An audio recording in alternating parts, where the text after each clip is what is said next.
Alright guys, TacticalRab back again today. I hope you're all doing well and enjoying your day so far. And Crimsix has been going rogue left, right and centre these last several days, and yesterday the CDL comes out with an interesting bit of statistical discussion regarding first bloods in Call of Duty Black Ops Cold War. Crimsix very much surprised indeed he is not mentioned on this list. Very much intrigued your thoughts in the comment section below. Like if you guys enjoyed the video, subscribe if you are new as always, I would greatly appreciate it. Really up to the channel, thank you very much indeed for doing that. First of all, this from Joey Nubsy. We are back, winky face, back from the grocery store, he clarifies in the replies. Now, what does this mean? We saw the other day that Chrome came out. Okay, maybe he's just back for the grocery store. We saw the other day that Chrome was kind of breaking down who are the coaches in the league, where are they going to be going, and Joey Nubsy and Ricky Atura were kind of the two guys who were, of course, in Seattle and Florida, respectively, last year, that find themselves in a bit of a predicament. Of course, if you are Washington, if you are Paris as well, you've got to find someone to actually be your head coach over there and decide what you're going to do. We're pretty sure we know what New York are doing. They might be bringing Guerrillas in as well, as was rumored a couple of days ago, alongside Riven, and JP seems to be returning also. Then you've got the, of course, the OpTic Dallas question with Rambo. Is Sender going to be there? But then Washington have got to be considering their options. They're going to need a general manager. They're going to need a coach. They've got to build everything from the ground up. The Washington Demon Cats, baby. And then the Paris Legion, of course, who even knows what they're playing at. But, yeah, maybe there were some options being considered right now. Joey Nubsy could certainly be one of them. Maybe he's hinting that maybe at least things might be in the works behind the scenes. It is somewhat difficult to say. This also from Kismet, who I thought was a really good player for a time in Call of Duty history. But it was kind of had a difficult time, especially on Paris, right, in the first year of the CDL. Didn't really work out in his favour. But yeah, maybe he's going to be coming back in business, right? It is very difficult to say. But definitely people looking at some of these players because, you know, obviously right now, if you are Washington, Paris, there's not too many great players still on the market that haven't been snapped as of yet. This also from Diamond Conrad, questions being raised about where exactly he's going to be going because on the New York Subliners last year, does this mean he's going to be down there in the Challengers pit? That's certainly something you might read into this, right? After a very good season really on the New York side, it's just so tough to get a spot in the league as it stands right now. This also then from Atura, unfortunately, some of the plans I had fell through. With that being said, I'm currently looking for an opportunity in the COD scene, bring a lot to the table as a coach alongside a great line of achievements. Kind of a surprise really that Atura was let go from the Florida Mutineers, but I thought like he did a pretty good job over there. People seem to speak relatively highly of him. I'm sure if he does get another opportunity, it's going to be a good one and he's going to make that team better than it already is. But yeah, definitely a surprise to see really from the Florida side of things. They've definitely made some questionable decisions this offseason, I suppose. We can leave it at that for now. This also from Edgar Allan Poe, and the so-called rich guy COD burner. Some people were talking about this, and of course, like he could just be completely baiting or just like throwing this out there. But I thought I'd mention it regardless because it was kind of interesting. Sorry, guy, but no team will employ you with that felony charge. Discord PMs aren't private. Now, usually when he says stuff like this, which is kind of cryptic, it's generally related to the COD scene. It may not be, of course, it may be some other like esports or like it may be even not say esport in general. It probably is, given we're talking about Discord private messages. And I don't really know who this could even refer to. Maybe he's just completely making it up, but I thought I'd throw it out there regardless because it's kind of fun to speculate on some of these things. This then from the Call of Duty League last night. CDL 2021 season summary. Top individual search and destroy first blood statistics. Comes out from aBeZy, Huke, Standy, and Envoy, as we'll look at on the full screen. So what they're doing here is they're effectively just relating this to the first blood percentage and saying which players out of all the first bloods that ever occurred in their matches get the highest percentage of them. aBeZy was always going to be number one on this list with 21%. Pretty ridiculous, really. You think about there's 8 players on the map. Therefore, I suppose you know, each player is supposed to get what 12.5% first bloods if it's complete average. So aBeZy's not getting too far off double his expected first blood rate in a match, which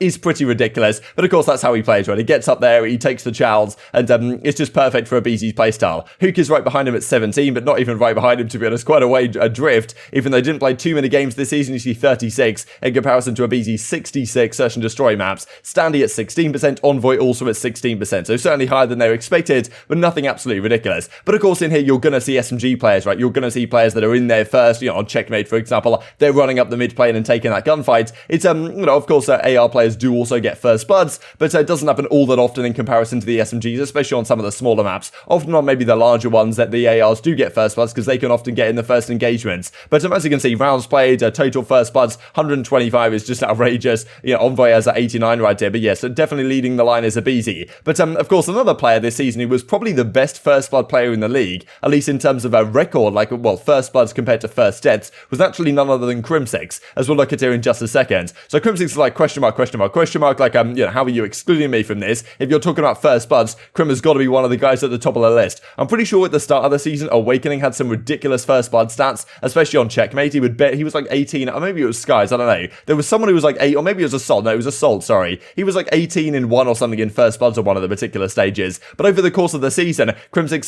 definitely was leading the line. This, as you can see from Radliv and stats, first blood win percentage and opening duels per round. So you see aBeZy's way up here in terms of opening duels. Like, he's taken so many fights and just winning over 50% of them, which is, you know, aBeZy's like straight up flying out there. If he dies, it's fine, they'll trade him out. But if he does get the first kill, that's going to contribute to that 21%. But it doesn't really indicate those statistics we were looking at from the CDL, what the percentage win rate is for some of these players. And Crimsix is up here as the highest win rate in the entire league at over 65%. DiamondCon here is, well, DiamondCon here as well. Cellium, Dashy, Awakening. Of course, you're going to expect to see ARs, but really impressive to see Crimsix right at the top of the scoreboard. And as you can see right here, like, didn't you lead the league in first bloods? They didn't put you on here because second, I believe, in terms of first blood number. So that's the thing, right? aBeZy might have had the most first bloods in 125. Crim, I believe, well, at least he's saying is right behind that, which I'm pretty sure is correct based on the stats we're going to look at here in a second. The overall percentage round for your team percentage didn't include anything about getting first blood versus getting first blooded. That's where Crim really excelled this year. This is the entirety of the season. You look at the search and destroy stats. This is where he was like 99 in terms of category, 91 in 49 in terms of first bloods. Almost 2 times as many first bloods as first heads, which is a completely ridiculous statistic. Like, I'm pretty sure this might be the number 2, as he says. Like, if Envoy was 89 first bloods, then maybe Crimsix at 91 is the number 2, just behind aBeZy at 125. But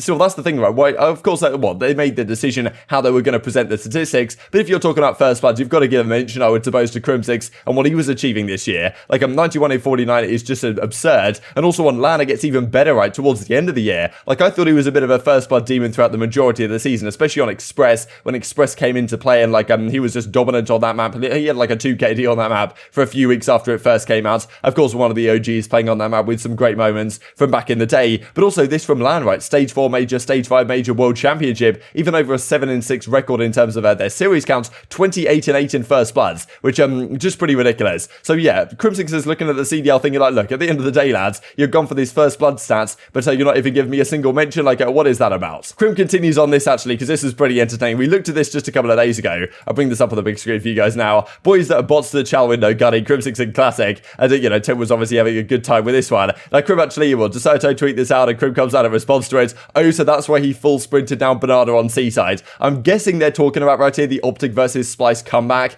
at probably the Vegas event right at the start of Black Ops 4, when they made a crazy comeback, OpTic versus Splice. Pretty sure it must have been in like the winners finals to make it to the grand finals. They made a very similar comeback actually in the grand finals up against E United on Seaside, but the Splice one is arguably more memorable, and that's when Crimsix like popped the insane piece that was never caught on the Codcaster at the end of that map. If you guys want to check it out, it's certainly a legendary one. You can probably just search OpTic versus Splice Seaside Hardpoints Vegas 2018 and you'll find it on Black Ops 4, and maybe that's what Crimsix is talking about here. I didn't exactly get to see his perspective, so I can't remember the particular gunfight he might be discussing, but maybe Temp overshelled down mid or something, and therefore it let them get in the back and win the entire game and complete the comeback. So Crimsix certainly getting one over, I suppose, on Temp, or at least trying to. Wanted to share this as well real quick actually, that came up from the flank last night as well. Definitely some interesting talk about what could have happened with OpTic in Los Angeles during the Modern Warfare season, when actually Slasher was very keen indeed to pick up Mack and Fero during the season. Before Florida got Fero and before New York got Mack, OGLA wanted both of them. Didn't happen for whatever reason. There was also some talk about the fact that Gunless was actually potentially wanted over there, but they didn't get him in the end because they didn't, well, Huntsman didn't want Dashy to go the other way because they were quite good at the time. All this type of chaos that could have happened, and I'm just crazy to think about what could have been for OGLA during that season and how that might potentially have transpired going forwards as well. But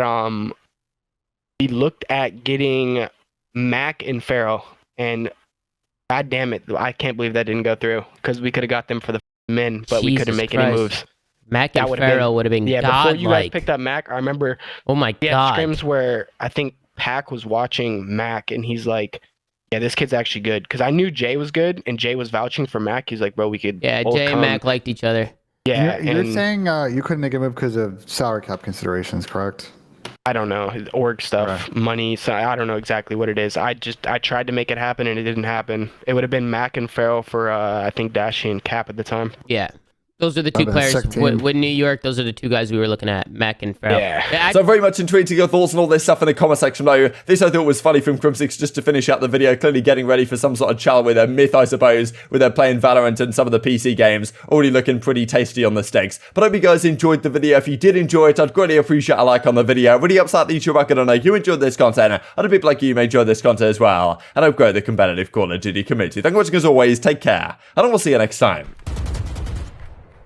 Jesus. One down. Do I just need to start one tapping more? Am I spraying too much?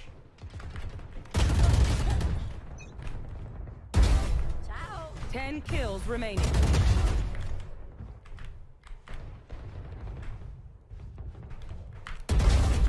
Three for me. Kind of now. I'm kind of feeling myself. Kind of feeling myself right now. Oh!